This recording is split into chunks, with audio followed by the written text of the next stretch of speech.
Alright, so here begins my fifth STO video in the video series I was doing that was supposed to be prep for agency yesteryear, but I ended up being late with some stuff and real life got in the way. So now two of those videos are happening after Agent of Yesteryear, but as it turns out that might be for the best. Lots of stuff has changed, is changing. It's a weird moment for the game, and yeah. But anyways, let's get this fifth video started. I have absolutely not wanted to do it because of how ugly it's going to be, but it's got to be done. It's got to be said, um, and it is my uh, analyzation of cryptic business ethics and the ship market. Kind of a little bit of a state of the game conclusion across these five videos. Um, but some thoughts have happened, and I've decided to make this video series a six-video series. And the sixth video I'll talk about just a little bit at the end of this video. Um, yeah, well, no, I'll just say it now. Screw it. That'll be my dream features and hopeful future video for Stowe. Just talk about all sorts of pie in the sky stuff. Yeah, but this is the bad video. It's time to get into the ugly. So, cryptic business ethics. It's tough for me to say for sure on a lot of this stuff, especially because of the way I'll be doing it. But you know, at the intro to this video, I need to state that the things I talk about actually happened, but the conclusions that I get from the way they happened and they're happening are my own. And I hope as this video goes on, you'll keep that in mind. Um, Alright, and this is hopefully will be a really important one for the new players coming to the game for Agents of yesterday, and the console release. You know, what's really what with the way this game works, and is it worth my investment? Let's talk about this. And I'm just going to consult the script a little bit before I go to this. Yep. Gonna start with the absolute ugliest parts. Cryptic does not have the best history of being honest with players. You can almost see some butthurt about it in some of their tweets. But Delta Rising, or no, Rise of Rising happened, so there's also that. But yeah, so how can we, when people say you don't know with Cryptic, or this could have negative intent, what sort of proof do they have to support such a statement? Well, they can bring up historical events in the game's history, like there are two ones in particular that I'm going to recall for the video. There are probably others, um, but I think these are probably the biggest two in history. Um, and that'll be, well, the first one will be the Tau Dewa grinding, Delta Rising grinding nerf. Delta Rising came out, it raised the level cap to 60 and introduced the specialization system. So people were really picking through the game at launch for the best way to get experience, and they figured this through the mirror event. Was the popular thing back then. Just grind your characters up through the mirror event when it happens. And then players also realized that the patrols in the Tau Dewa sector block, or as it used to be isolated, the Tau Dewa sector block, maybe somewhere, New Romulus space, basically. Um, there were patrols in this area. They're probably still there, and when you did them, you would get a ton of enemies thrown at you, and the players would use the speed at which they could complete the mission combined with the number of enemies that were um, being thrown at you to speed level. And the sector's patrol missions got shut down, and Cryptic took a bunch of experience back from people's player characters that had used this sector of space to grind. Apparently it happened to people who didn't grind there, and those that did, some people who did grind obscenely there didn't get nerfed. You know, the cryptic solution is almost never consummate. Um, Sadly, uh, we all want this game to do better and to do good, but we, there's a lot to discuss that we can't help bringing up, as well. So that was really rough, and basically the forums erupted and everyone was mad. Um, yeah, the probably not seen as much ire as the Tau Dewa nerf in the game as I have ever seen at another time. So their answer to this power grinding and leveling was to nerf experience gains across the game, across the board. They basically just nerfed everything. Um, so basically, people who only used a part of the game were being punished for something whose existence didn't get taken out of the, or whose exploit, as it was called, um, wasn't taken out of the game, and instead all the players were punished with, this XP nerf.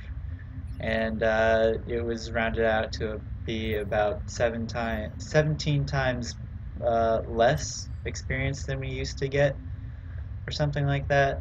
Um, Absolutely absurd, terrible nerf. It's been a rough grind ever since. Barely touch my alts these days. I hear it's the same for a lot of people. The rallying cry of the alts is, you don't see it everywhere, but it does pop out. It does pop up. Um, oh, yeah, and so there's that.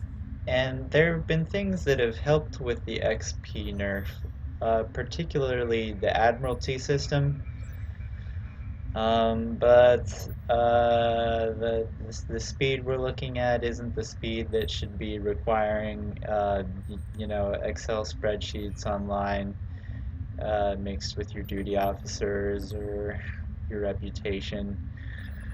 Um, that's my opinion, though, I guess. The important thing is that they've done some stuff to address it, but I still think a nice bit more could be done. Um, yeah. So the next one is, that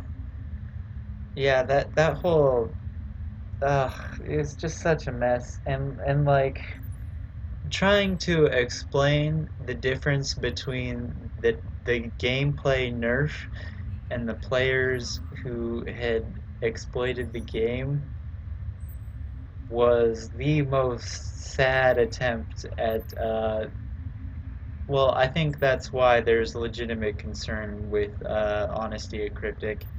And maybe the current administration is better, but the guy who said these things and tried to excuse these things and was at the ultimate command when these things happened, Well, he doesn't work on STO, but he was promoted within Cryptic, as far as I know. And, well, it might be good. Hope it was a learning experience. But you know, um, this is one of the biggest things that'll play into my end of the video recommendation for new players and statement about the quality of the game. Uh, okay, and then the second big example of cryptic honesty or lack of it or vagueness, that never knowness kind of whatnot that we get from them, or that we may, you know, project onto them thanks to certain events, will be the how Tier 5U upgrades were handled for the lockbox ships and special event ships. Um, there was a promo for the Jem'Hadar escort, or the bug, as it's commonly called, just before Delta Rising, and in the blog they said that for free you will be able to upgrade your Jem'Hadar bugs received right now to Tier 6 capability when Delta Rising comes out.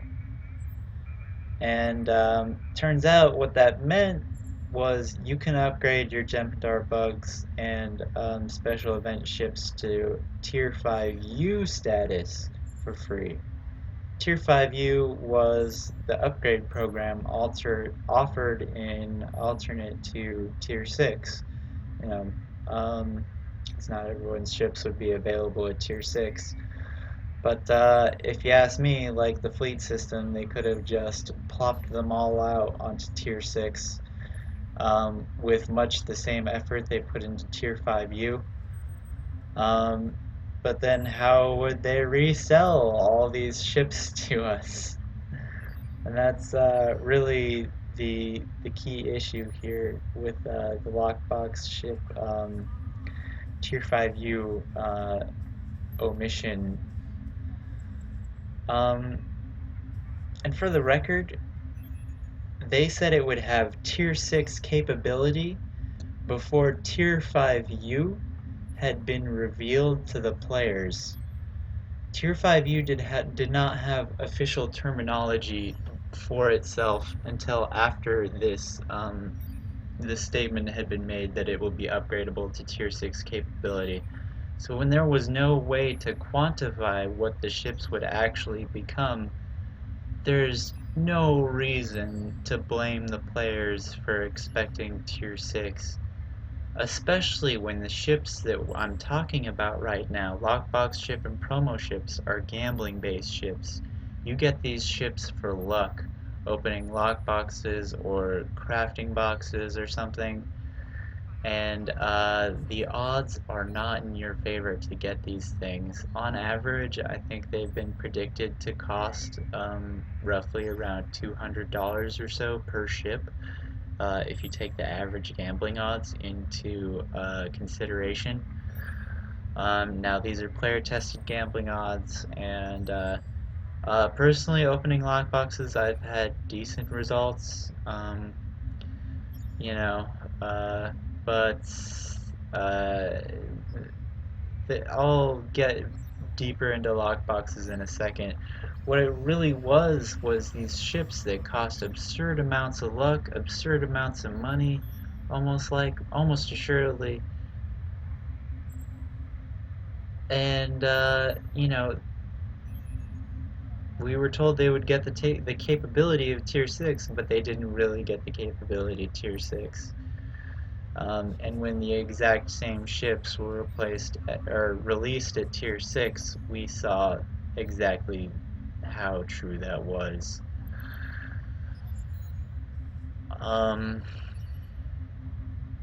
Don't know if there's much I can say about that. The whole, yeah, Cryptic, even the uproar got pretty big about this way after when the Tier 6 Jem'Hadar bug was released. and Cryptic went back and retroactively edited the blog to say Tier 5U. Um, Geez, and that's just embarrassing if you ask me. I'm pretty sure that one will be cached on Google somewhere forever, hopefully. Anyways, yeah, that's the ugliest part to talk about, and those things happened nearly at the same time. But uh, there have been a lot of things that are nerfs that haven't been sold to us as nerfs, buffs that haven't been sold to us as buffs. Uh, you know, but these issues are complicated. I'll say that. Uh, Biggest Star Trek game out there. You know, it's bound to have some problems, some some growing pains. But let's move on to the next part of this video. And yeah, the about those nerfs. So there was the big experience one with Delta Rising, but our income has been nerfed steadily, I'd say, ever since the Legacy of Romulus was released. With Legacy of Romulus, we started to see ever so slightly the first hints of it with the birth of the reputation system. You may remember the birth of the reputation system was much harder on your wallet than it is now. Um, but also that's when they made getting purple duty officers absurdly expensive at Starfleet Academy. But yeah, they've been trying to take rewards out of the queues for a long time, and make the queues harder and make them take more time. Um, we've had to fight tooth and nail since Delta Rising to get the bonus requirements to stop you from failing in advanced mode. They're still there in elite mode, almost assuredly still just as problematic.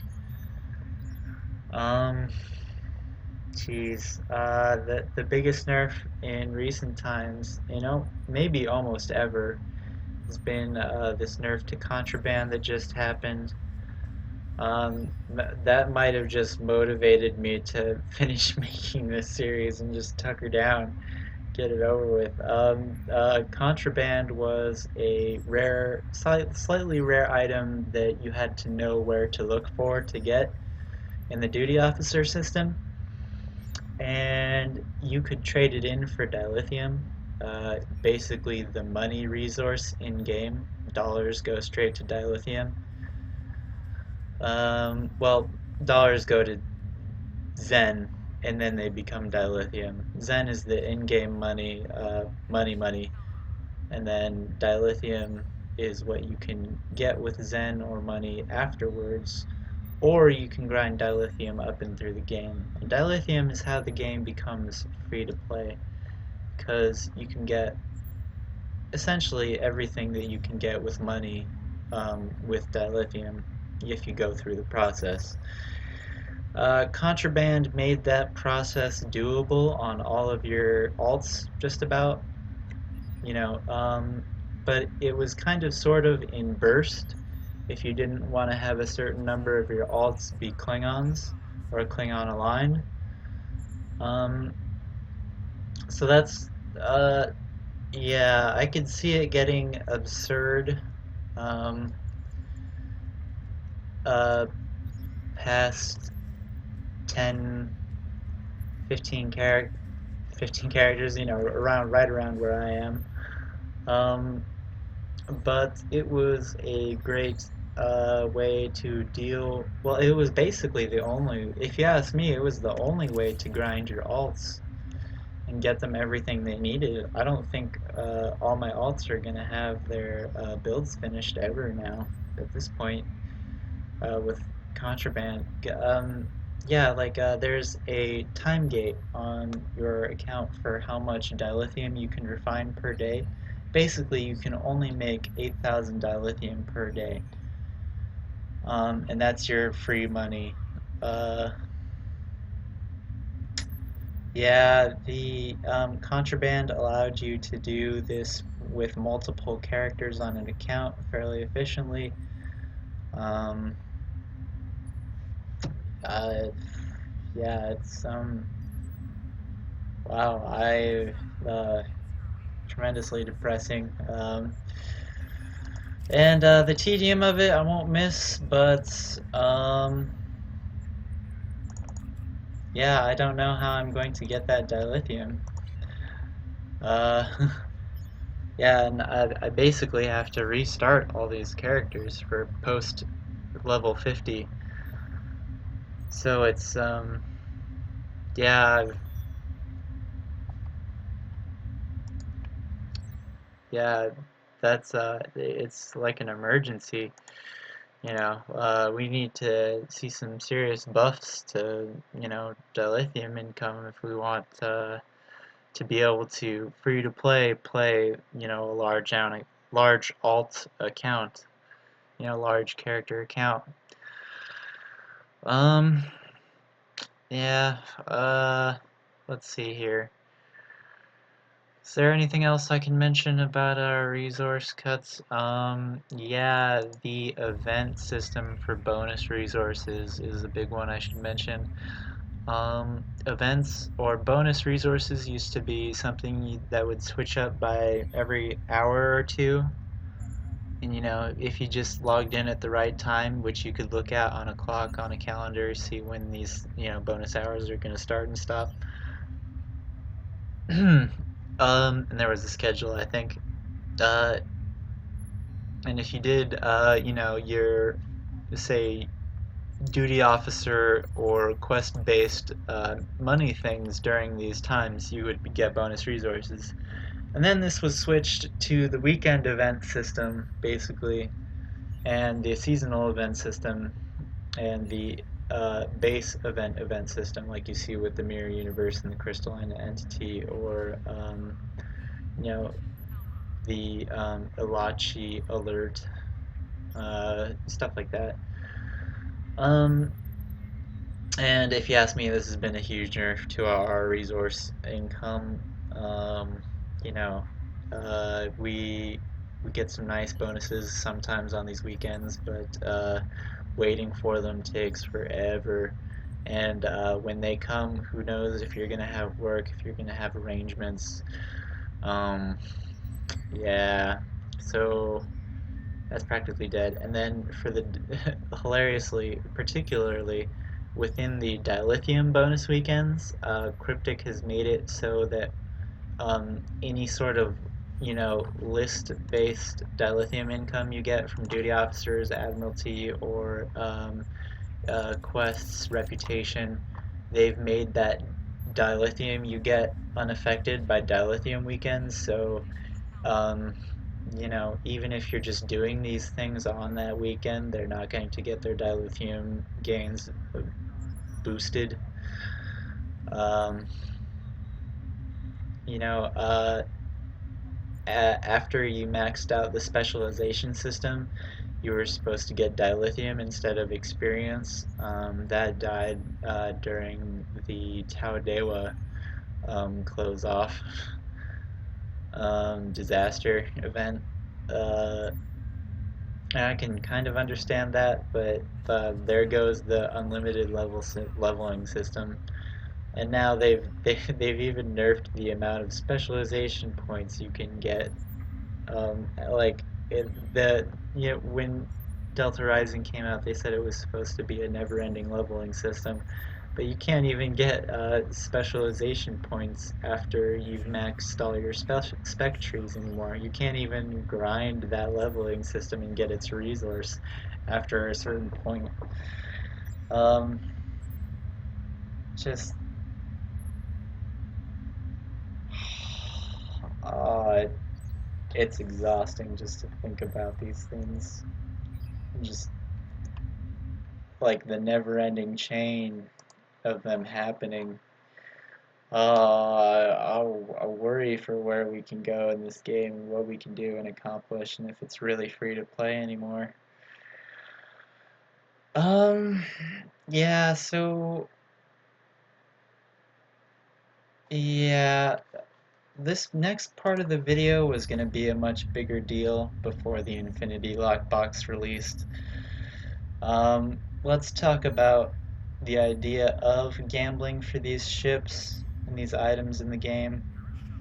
And it's you buy a key with money, you open the lockbox, and you gamble for different items or ships. So I'm not gonna go all the children, and like it just happened with Counter-Strike, but there is a slightly worrisome element to that. Um, but we're not talking about. It's a different situation slightly. Uh, so, you know, maybe maybe the game's rating just needs to change or something there. That's a complicated issue. Um, of and the maybe the only reason I'll say it's complicated instead of just being absurdly 100% exploitive is because of the Infinity Lockbox. Yeah, and um, Cryptic should expand on that. If it doesn't have Shishar level event ships, it should.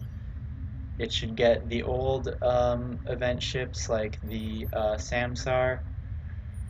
Um, you know, uh, yeah. There's some good going there. Let's uh, let's work with the good part of that, hopefully.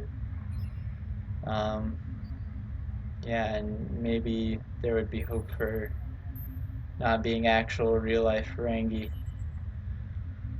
Not that there's anything completely objectively wrong with being a Ferengi, but uh, that's uh, that's its own bag right there. Um, yeah, it's hard to overstate how much I dislike gambling for these things. Um, so let me just absolutely focus all that bile onto the fact that these ships that you have to gamble for, that have lesser odds, that have limited availability, um, uh, they're more powerful oftentimes than any other ship in the game. Functionally, measurably. On the stat sheet released by Cryptic, you can observe these things, and they tried to avoid it, but these ships often have superior bridge officer seating. They almost always get the lieutenant commander bridge officer seat instead of an extra lieutenant seat that comes from tier 6. You go back into the days of yore, and the Jem'Hadar bug is a legend of PvP and DPS. I don't think it was dethroned from the DPS king throne seat till the scimitar came out. Who knows how the scimitar has held on to that? Who knows if it's still got it? Um, Probably. Maybe. Well, probably.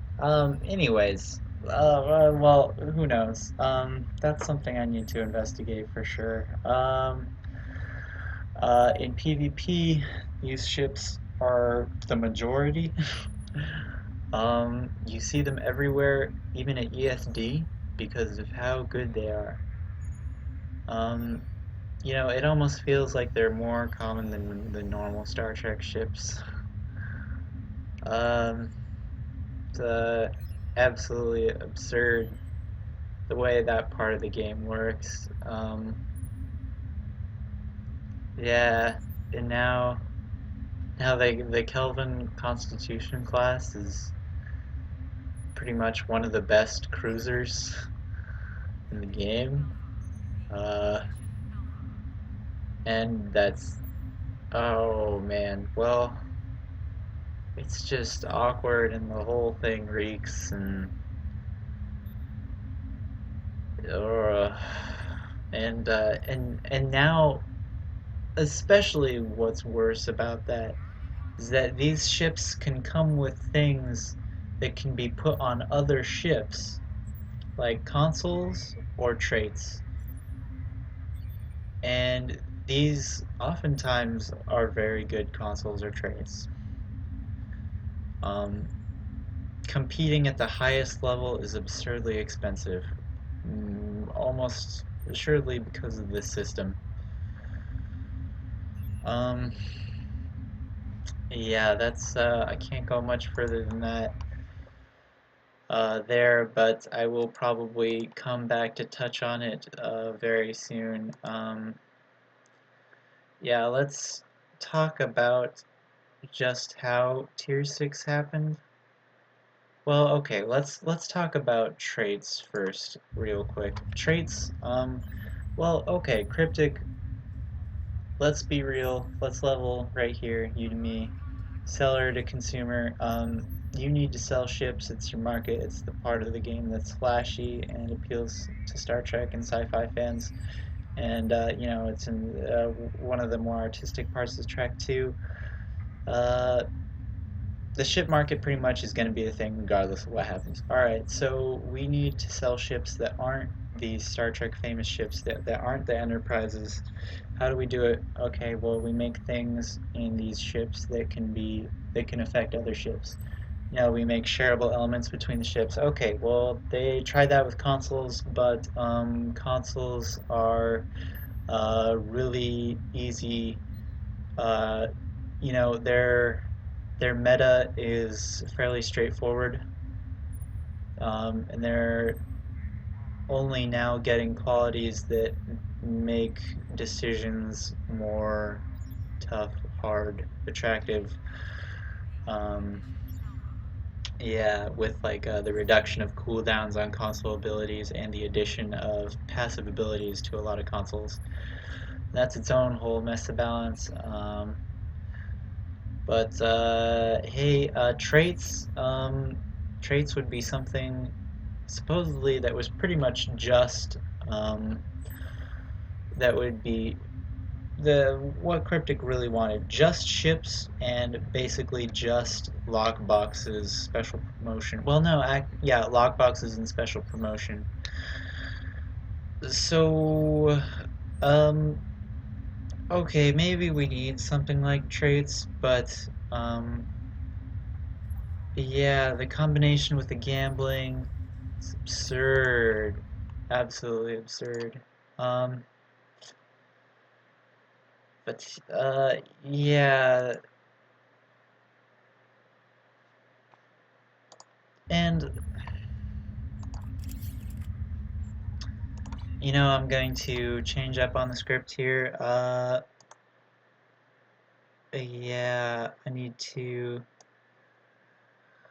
Yeah, I need to. Okay, so, all right. I'll make a big. This will be a statement that I think I will be most confident in saying will blur the line between fact and conclusion that I mentioned earlier. Cryptic is selling power creep. Um, yeah. Um, okay. So now that that's happened, yeah, it happens in a lot of different ways, but the ship one is, I think, the most important and one of the more messed up ones. So, yeah, what's a possible solution to this ship market issue? Um, well, that's going to be incredibly difficult for Cryptic, whatever it is. And bringing on Tier 7, hopefully they'll try to say they've learned, at least, or they'll do something different for Tier 7. They basically have said it's coming. Howard Vera, I think, in one interview said it'll happen at some point. And almost if we can just leave Tier 6 behind, sure, let's do it. But let's do it in a better way. So we need ship balance if we want a good ship market. So how do we get that? We need to remove the things that differentiate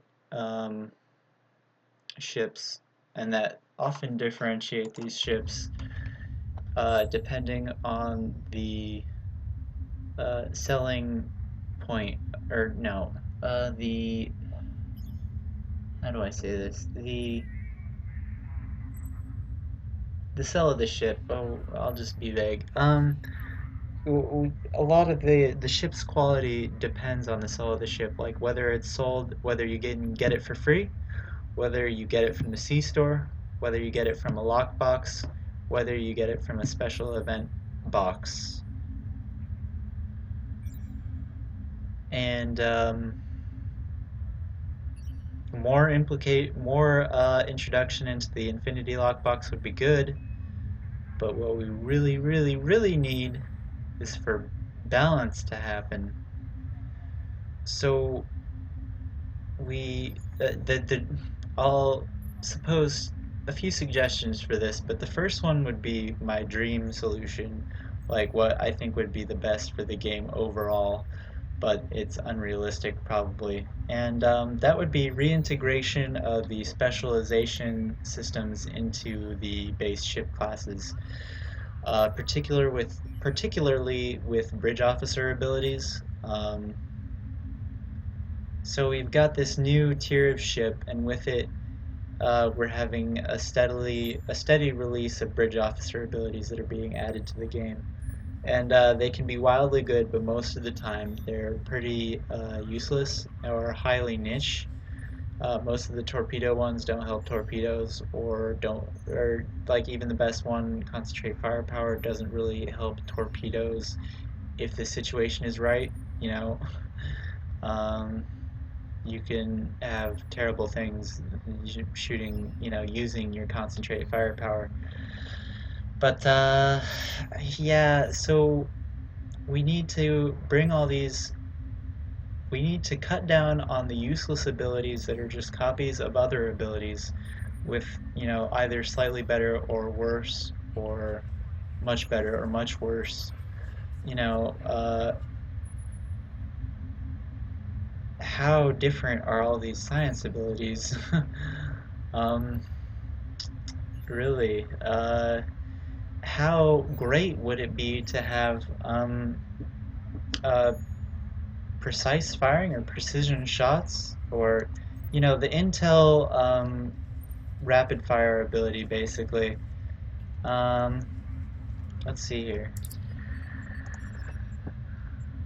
Intelligence, space,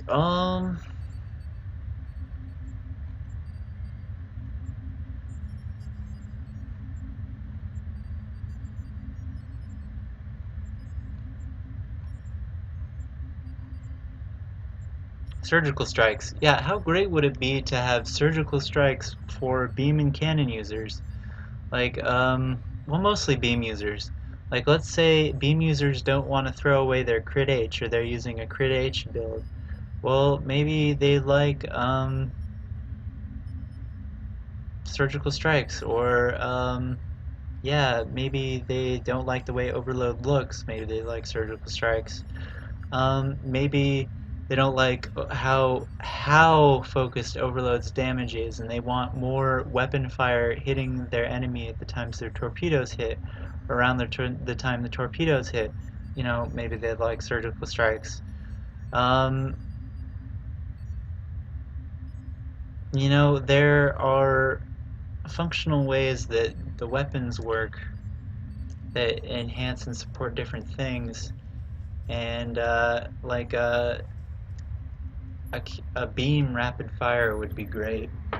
Um, Maybe if we could tell the difference between targetable torpedoes and salvo-fired torpedoes, that would be great. Um, yeah, there's so the bridge officer ability system is a mess. It's chaos, and it's affecting balance in a really bad way. So we need to reintegrate those on all the ships somehow. That what I said is, probably not really possible. They probably don't want to admit they've made that many mistakes with all these bridge officer abilities that are just basically copies or, nerf versions of things or, slightly better versions of things. Would be a pain. Uh, yeah. Mm, yeah, I really need to be hugging that script right now. Um, yeah. And like these special ships, they get two specialization bridge officer seats, where the Sea Store ship will only get one specialization seat. Um, it's a really rough mess of things right now. All right. So maybe it's just time for a big buff to all the Sea Store ships and to give them more specialization seats and abilities. Like something I haven't mentioned, I forgot to mention this earlier, but tier 6 exotic abilities that can come with ships, like inspiration for command, or I think some sort of intelligence scan for the intelligence specialization ships. Um, they are or are not being added to Sea Store ships and lower level ships at the same level that they're being added to lockbox or special edition ships. Like the Kelvin Connie and the Kelvin Vengeance have a full suit of their Tier 6 specialization abilities. Kelvin Connie also has full command code frequency. That sounds awesome. God, I hope the Katinga gets that. Um, but yeah, like, what really is there a huge difference between, like, ideologically between command communication, the command communication, or no, the engineering communication array, and the command leadership inspiration ability? Like, are those really so fundamentally different that the game needs them to exist together? Or is this the right word, diametrically? Probably not. It's yeah, it's Delta Rising just made such a mess out of this game. Oh, and we're gonna be feeling it for a long time, I fear. Um, yeah, hopefully, yeah, so how do we address giving ships or giving old ships all these qualities, these exotic qualities? Well, basically, the only way we could do it, and be fair, is to give it as good as the Lockbox Sea Store ships get it. So, just about everything. If there were ever things that, Tier 6 exotic qualities that weren't given to these old ships that didn't receive them, um, like, yeah, they'll pretty much just need to be handed out real hard, given the good stuff. Um, so, yeah, the game system market will just never be honest or really truly respectable until at a fundamental level these ships are getting the same deal. And maybe some more work could be done on quantifying that and explaining that. Um, Jeez. Yeah, getting close to the end of this baby here. But let's just get that script coming up on here and see what's coming next. Um, yeah, or maybe we could have maybe a new sub tier needs to be unlocked. Maybe lobby versions of all these ships need to be released. Yeah, like just make a lobby shop for all these ships. Just make it, if you have the C-store versions of the ship, make it like cheap on the lobby. And oh, that's one of the better looking cryptic ships right there. The command ships are fairly good looking. You know, they all have nice qualities. Yeah, anyways, yeah, like maybe, or some sort of unlock store or exotic resource store where we get lockbox quality versions of the Star Trek ships we all know and love, or you know, the ones at these lower tiers. Um, Maybe that could be done, and maybe they'd come with a trait, or no, they should come with a trait, and maybe traits should become something sold, and maybe lobby ship or maybe lockbox special edition ships should have their traits sold in the lobby store, or they should be sold in some sort of unlock store or exotic resource store. Um, yeah, but it's it's real tough trying to compete with people at the highest level with all these things clashing against you. I really hate to say something like this, but you know, you hear about the highest level players in the game spending thousands of dollars on this game. And like, okay, maybe not in 1 month, but I just recently heard one of them say, or multiple, I think of them say that they've spent $1,000 on it on the game in the past month. You know, like that's I don't think that's a game market that's sustainable that expects people to have money like that. Um, oh yeah, the whales. uh, Maybe I'll just echo Star Trek 4 for a sec. Try to appeal to him. Save the whales, man. Uh, yeah, you know, they're like you know, it's an MMO. It's reasonable to expect a constant flow of money. But I think it's important how you to consider how you expect that money, how you expect it from each person.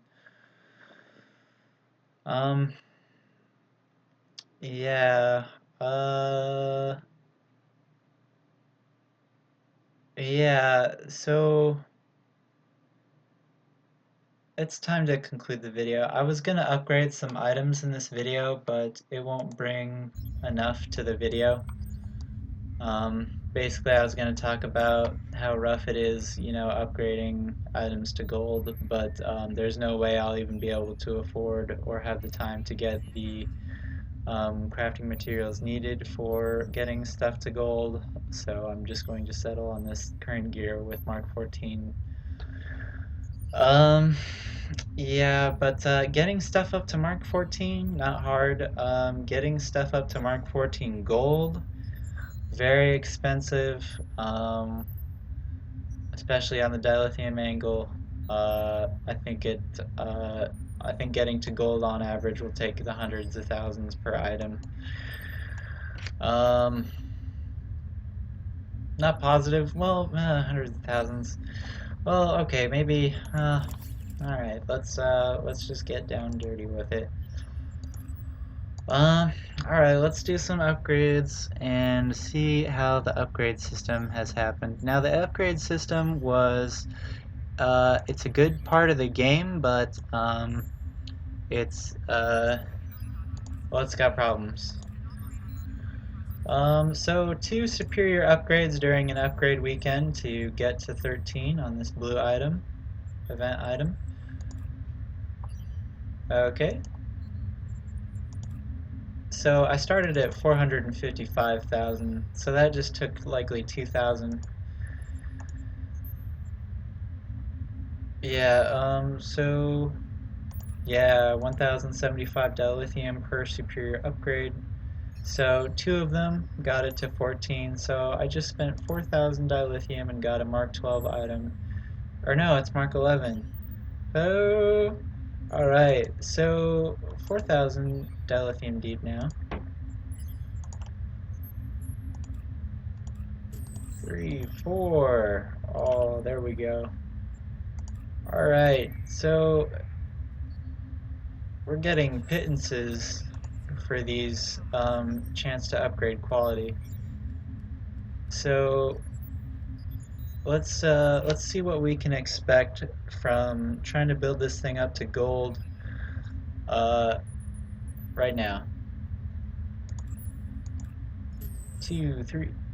What's that? 3, 4, 5, 6, 7. So 7 superior upgrades. You know, over 7,000 dilithium has gotten us a 10% chance to upgrade the quality. Maybe 11.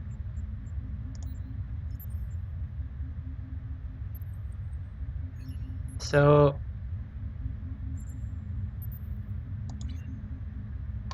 at just over what 1% per very rare um, superior weapon or superior tech upgrade, you get about a percent, maybe 1.1% chance to upgrade. Oh, how is that? Alright, so to get 100%, you'd have to spend about 100,000 dilithium. Okay, so you'll spend anywhere, maybe just estimating 50,000 to, well, you probably stop somewhere around 60,000. I doubt many people will spend more than 60,000 per. You know, as soon as it becomes a coin toss, you know, you probably won't have to spend more than that. So I'll say on average per item, 14 to gold, you'd spend about 60,000 dilithium. Now, 60,000 dilithium with contraband could be, you know, obtained on an account like mine within, you know, the 4-hour time limit probably, but just barely. Um, a one character account would take, let's see here, 60, 70, like what, 70 plus days? That's 70 plus days worth of single character dilithium grinding to get one item from Mark 14 blue to Mark 14 gold is what I'm theorizing right now. Maybe less, maybe 50,000. So let's see here. How many items do we have on a ship these days? This is an escort, so we're missing a weapon slot. We're missing device slots, but devices aren't upgraded. We do have a hanger slot, but those aren't upgraded. So let's see here. You know, let's just really, let's say at coin flip it becomes, we'll use the coin flip, 50,000, 50, 100, okay, 200,000, 400,000, 450, 475, 500,000, 600,000, 700,000, 800,000, 900,000. 1 million EC is something you could spend getting an entire ship to gold level item quality. That's horrifying to me. Um, yeah, it's just so. What's the conclusion to all this? The conclusion to their business ethics and the ship market, maybe a little bit the item and the the resources. Well, for new players, for players thinking about these things for the first time, well, what are my recommendations? Well, uh, I wouldn't spend more than $60 on this game, absolute max. And that's only if you really like Star Trek or if you really like sci-fi. Um, I would give the game a chance, but I absolutely would not give it more than $60. Personally, I've spent $40 on it. I think it might be getting those extra $20 from me soon. Um, I hope they're excited because I'm actually excited. All the TOS stuff could be great. Infinity Lockbox, there's hope with it. Um, you know, uh, yeah, just give the game a try, but be extremely, extremely guarded with your wallet. Don't get sucked into the gambling. If you want to open lockboxes, try to make sure you want something with Lobby. Try to make sure you open infinity lockboxes. Try to make sure you're educated about what you want for your build before you open lockboxes. Um, yeah, it's oh, shaky game, shaky game. Yeah, but there's hope. You know, um, everyone makes mistakes. No one's perfect, but STO has been out for a long time, and compared to a lot of MMOs these days, you know, um, we're we're getting to the point where we can say really real things about it. Um, but yeah, uh, one more video left in this series for new players and my whole view of STO. That'll be the dream features and the future, my dream features and the future of the game. Um, uh, yeah, thanks for watching. Um, maybe if it's needed, I'll put links into the video to prove that a lot of these things have happened. But hopefully I won't need that. Remember, there's a line between what happened and my conclusions. Um, yeah. Float on, Stowe.